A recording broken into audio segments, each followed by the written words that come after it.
ایام تشریق جن میں امت مسلمہ اللہ اکبر لا الہ الا اللہ واللہ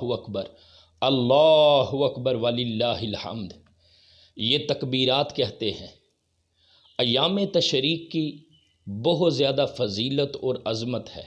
جو تکبیرات پڑھتے ہیں ان کی وجہ تسمیہ بھی میں عرض کرتا ہوں، مگر اس سے پہلے یہ مسئلہ بھی ذہن میں رکھیں کہ ایام تشریق میں یعنی 9 ذوالحج کی فجر سے لے کر 13 ذوالحج کی عصر تک ہر فرض نماز کے بعد مردوں کے اوپر بلند آواز سے اور خواتین کے اوپر آہستہ آواز میں ایک ایک بار تکبیر کہنا یہ واجب ہے، اور 3 بار کہنا یہ افضل، اعلیٰ اور مستحب ہے۔ جو ایام تشریق ہیں یہ اللہ رب العزت کو بڑے پسند ہیں۔ یہ دن ان میں مسلمان تکبیرات بھی پڑھتے ہیں، اللہ رب العزت کی تسبیح بھی بیان کرتے ہیں، اپنے محبوب رب کا ذکر بھی کرتے ہیں۔ تو یہ جو تکبیرات ہیں ان کی وجہ تسمیہ کیا ہے، یہ کیسے بنی ہیں؟ حضرت جبریل امین علیہ السلام جب جنت سے مینڈا لے کے آئے تو آپ نے یہ الفاظ بولے، اللہ اکبر اللہ اکبر۔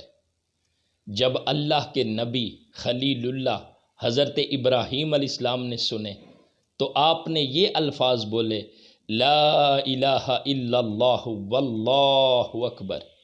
اور جب حضرت اسماعیل علیہ السلام نے مینڈے کو فدیہ کے طور پر دیکھا تو آپ نے یہ الفاظ بولے، اللہ اکبر وللہ الحمد۔